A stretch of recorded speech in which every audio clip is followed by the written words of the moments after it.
Ergaan teessan maallaqni keessan nagahee jira. Uffanni isattillee ergamte doolaara 1,300 illee ni jirti. Walittu jechuudha. Sanii walittu 7,800 gahee jechuudha. Jaarmayaa jirraa keessa isaanirrallee mallaqas waliin nuu qabdee garee haadha ifaa yookaan immoo Bilaal Yataamaa jedhamu. Garee haadha ifaa yookaan Bilaal Yataamaa jedhamurraa doolaara 1,177 Ameerikarraa. Manni marii dubartootattillee dhaamsi keessan kan biiftutti nuuf kennitan nu gahee jira. Akka takkaan maqaa keessanii waamneef namoonni hedduudha. Kan 50 kennee jira, kan 100 kennee jira, 200 kan kennee jira. Hunda waamuun waan ulfaatuuf isin hundi keessanuu kan karaa biiftuun nu ergitanis galatooma, kan karaa dhuunfatilleen maqama kiyyaaf lakkoofsa kiyyaan fudhataniitiin ergitanis hedduu galatooma isin jechuu fi malleen amaanaa keenya jalqaba dura ummata keenya kan hidhaa Suudii keessa jiru. Rabbi nagaan isaan habaasu achi keessa dhumu jiranii. Rabbi nagaan hidharraa isaan habaasu. Homaa gochuun dandeenyu du'aa hima isinii goona. Iyyine iyyansi kennu waan fidu namni dhaga'u hin jiru. Waan akka gochuun dandeenyu. Rabbummaan hidhaa san keessaa isin baasee nagaa. Obboleeyyan kiyyaa ilmaan Oromoodha akkam fayya qabdan nagaa qabdanii. Inshaallah gaarra hidhaarra keessa jirtan tana Rabbiin nagaa fayyaadhaan hulaat Rabbiin isinirraa cabsee isin gataa yaasu. Rabbiin fayyaa isinii buusee achi keessatti kan dhukkubsatillee Rabbi haa fayyisu khayrii hirkadhaa inshaallah barakaa hirkadhaa Rabbiin nagaa irratti inshaallah isin gataa baasu. Rabbiin inshaallah warra hidhaa isin kaase kanaas Rabbiin obboleeyyan isinii godhee Rabbiin isin gataa oofu gama isaatiin ni danda'a inshaallah obboleeyyan kiyya hidhaa jiru qaraqqoo jiru kana keessa inshaallah rakkoo tana keessa Rabbiin isin haa baasu asumarratti hin gaasireetan irra isin laalee isin hiraaru jira. Rabbiin fayyaa isin haa buusu obboleeyyan kiyya Oromoo guututtuu inshaallah Rabbiin hidhaa tana keessa isin haa baasu du'aamaan isinii godha anillee gaa inshaallah kana siree gubbaan jira. Rabbiin fayyaa isinii buusee khayriidhaan fayyaadhaan inshaallah dhukkuba takkaan malatti Rabbi isin gataa baasu Rabbiin warra gammachuu wal arkee bilisoomee gammachuu irratti wal arku Rabbiin waa. Nuti yaada tokko ilmaan Oromoo keessaafuu ilmaan biyya keenya hundi isaaniitu bakka jirtanitti nagaa isinitti haa ta'u jenna. Deebinee ammoo ijoollee teenya Oromoo keessaafuu hidhaa Suudiyaa keessa jirtan. Akka Itoophiyaattis Suudiyaa keessa hidhaa jirtan. Rabbiin faraja ni danda'a. Faraja daddaffii Rabbi isin haa fidu jenna. Rabbi isin bira haa dhaabbatu. Baqattummaa biyya namaatis Rabbiin geenuun hajuu amata 2020 kana booda Rabbiin 22 kana booda Rabbiin geenuun hajuu baqattummaa biyya teenyatti nu haa dachaasuu hunda keenya inshaallah ta'ala warra biyya fi itti as baqatan Rabbiin waa godhu warra biyya fi irraa deemee biyya biraa baqatu Rabbiin godhinu lii booda Rabbiin hidhaa sanarraa Rabbi najaa isin baasee isin ilaafisee Rabbi biyya teessan urgoytuu san Oromiyaa leellistuu san yookaan Itoophiyaatti Rabbi isin haa dachaasuu isin hin jenna hunda keessanuu. Assalamu alaikum warahmatullahi wabarakatuh. Hordoftoota daawwattoota Adaamaatu hundi keenya bakka jirtan nageessuu hojjaa jiru jecha guyyaarraa maal isiniif qabadhe dhufe. Obboleessi keenya kan kanaan dura gargaarsa isinii gaafadhee nan saalfachiisnee hundi keessanuu nu gargaartanii jirtan Mansuur waggaa 12 siree gubbaa ture kan isin jedheef gargaarsi na bira gahe meeqa kan jedhu doolaara Ameerikaa 100 jechuun kun guutuu jechuudha. Kana malees kan isin jira hanga dhumaatti na waliin tura meeqatu nu bira gahe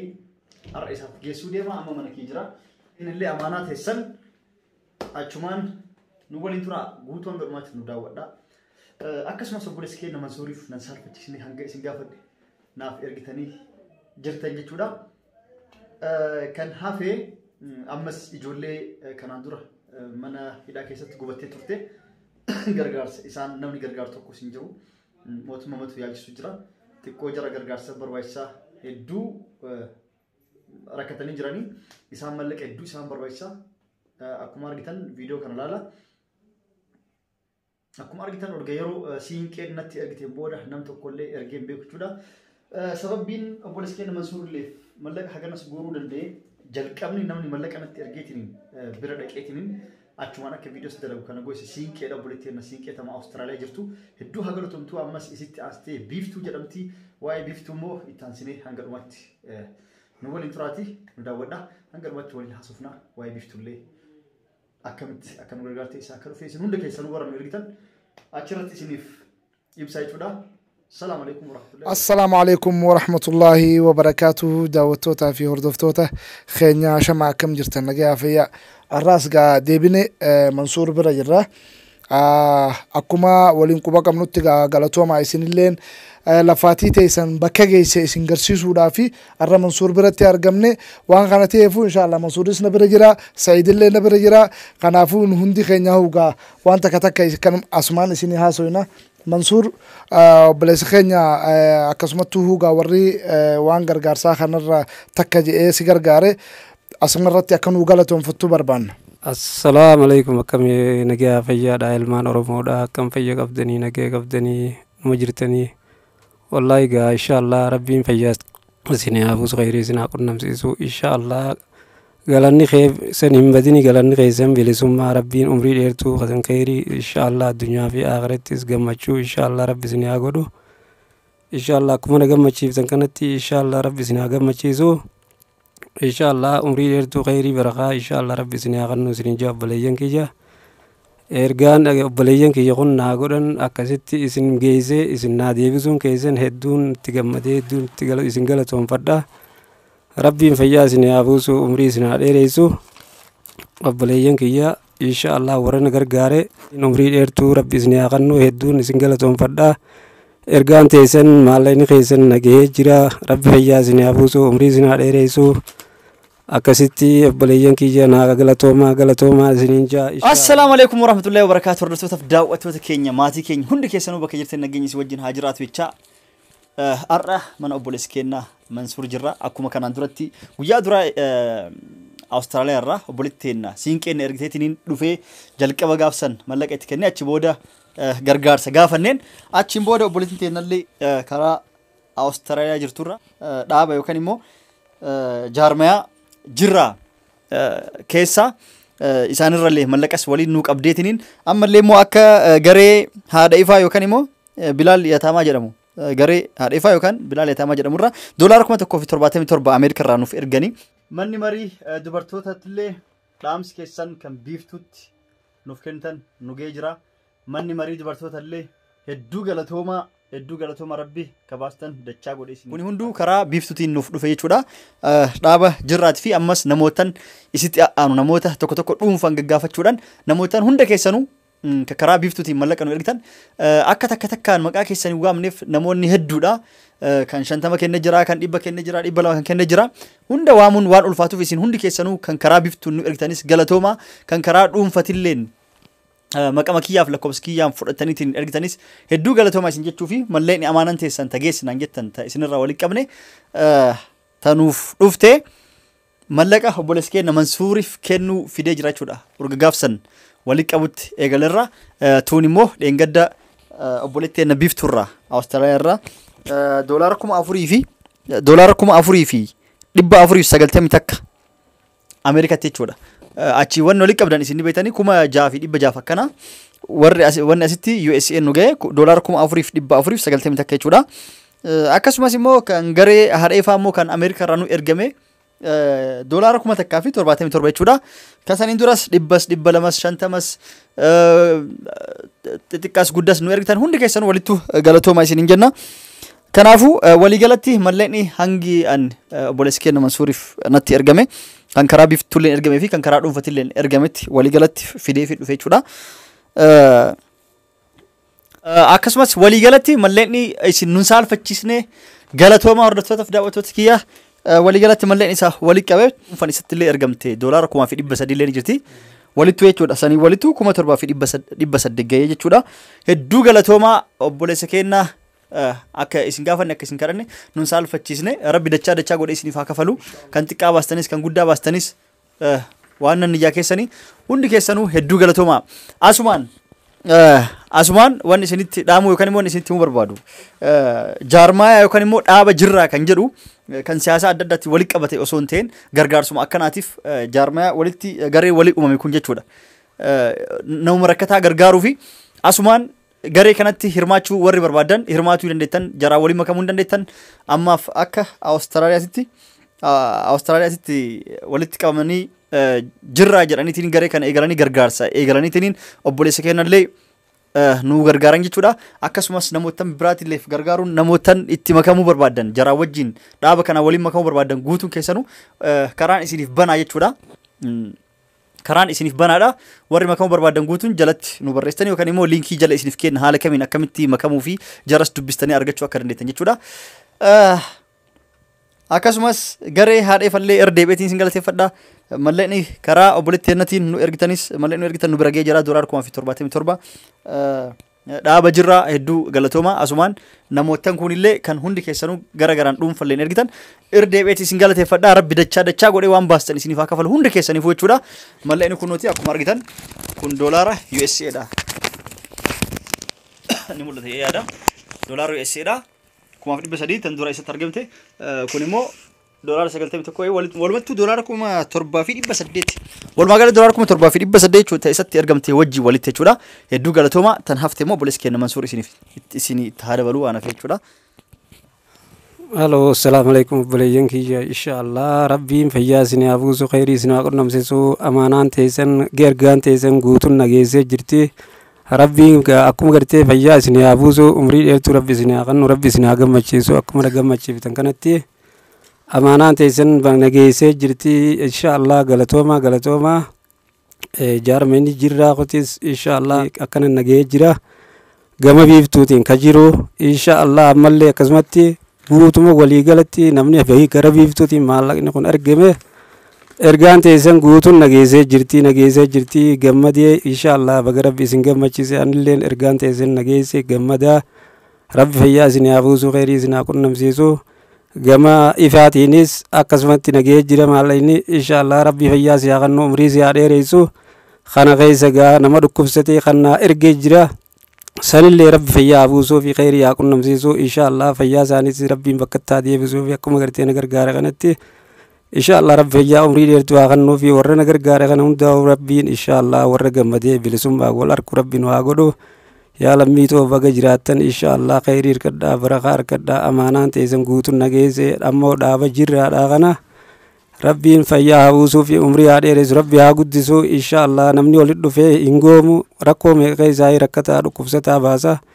acinaa dhaabbatee inshaallah ammallee akkasii wal cinaa dhaabbadhaa dhaaba kanarratti hirmaadhaa inshaallah rabbiin fayyaa isin haa buusu khayrii isin haa qunnamsiisu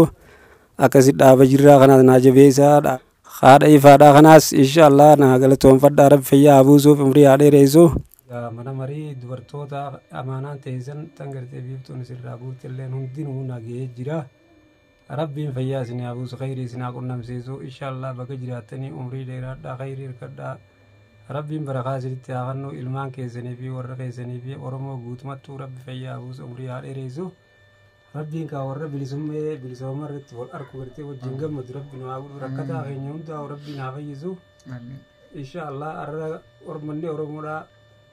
baga jiraatee baga inshaallah akkana rakkataa cinaa dhaabbatee akka kiyyaa fakkaata akka kiyyaallee cinaa dhaabbachuu jirtanii harka rabbiin umrii dheertuu khayrii qunnamsiisu hedduu naa galatoomaa baga jiraattan inshaallah ilmaan Oromoodhaa khayrii haa qunnamsiisu dhaaba kanaas naa jabeessaa inshaallah ilmaan Oromoo lammiitoo inshaallah fayyaa isin haa buusu khayrii isin haa qunnamsiisu ergaan teessan nageessee jirti inshaallah gammadeetiin jira akkanuma gammachuu teenya tana wal faana rabbi nuu dhaabee inshaallah warra gammadee bilisummaadhaa wal harkee wajjin gammadu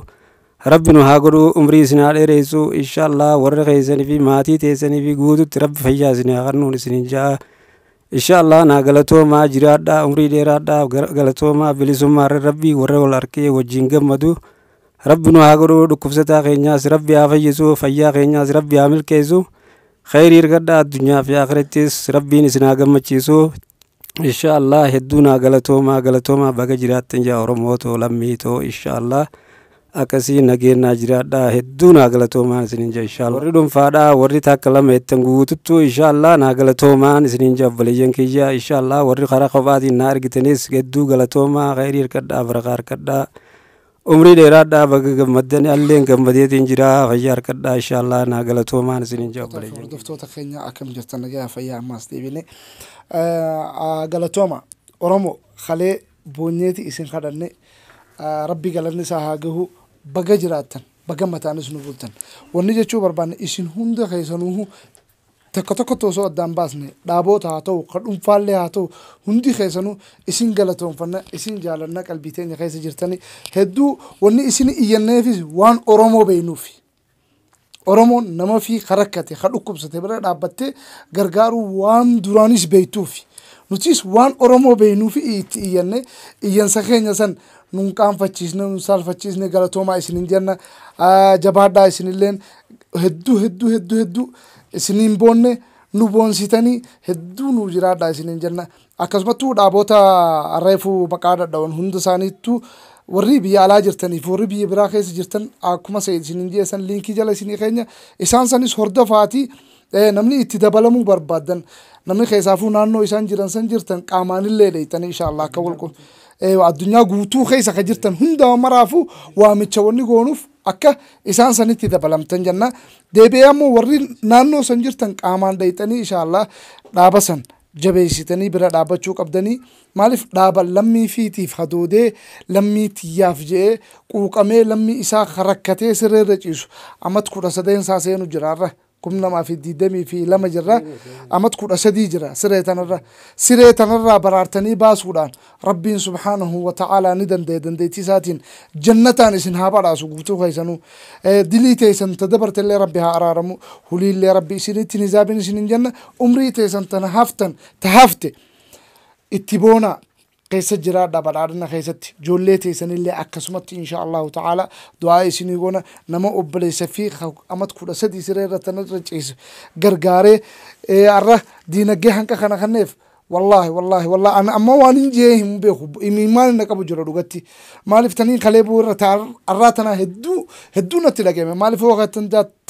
jettan taate obboleessi keenya amat 13 teenyumarra dhaabnee halaallu amat 13 siree tanarra akkuma agartan kanatti akkuma asumatti aduun itti baateetti dhiitte amat 13 guyyaa 2 guyyaa 3 yaa ilmaan Oromoo kanaafuu akka isaa rakkataa 150 jira nuti yoo wal bira dhaabbanne namni biraa kan bira dhaabbatu hin jiru yaa ilmaan Oromoo hundi keenya wal bira haa dhaabbannu obboleeyyan keenya karakkate bira haa dhaabbannu biyya fadha keessa jiraatu wal gargaarree harka wal qabu duraanis ni beekti Oromoon haa barruu miti duraanis ni beekti arrallee haa jabeessinu waan juun qaba haa itti fufnu inshaallahu ta'ala akkasumatti huuga obboleeyyan keenya kabiyya ambaa keessa jirtan mara inshaallah mataa naabula waan isin juun qabu tanaagad obboleessi keenya akka arra isa gammachiisanitti rabbiin addunyaa fi akhiratti isin haa gammachiisuun jaa wassalaamu alaykum warahmatullahi hayyeeka hundi keessanuu rabbi dachaa waan baastan kan dachaa godhe isiniif haa kennu rabbi fayyaa isin haa kennu nu saalfachiisne obboleessa keenya nu gargaara inni nu gargaartanii hordoftoonni chaanaala keenya hundi keessanuu rabbi umrii isin haa dheeressu jenna homaa gochuu hin dandeenyu du'aayin teenya caalaa tagaraan isin gochuu caalti jechuudha tagaraan isin gochuu caalaa kanaafu irra deebi'ee isin galateeffadha galatooma assalamu alaykum warahmatullahi wabarakatuh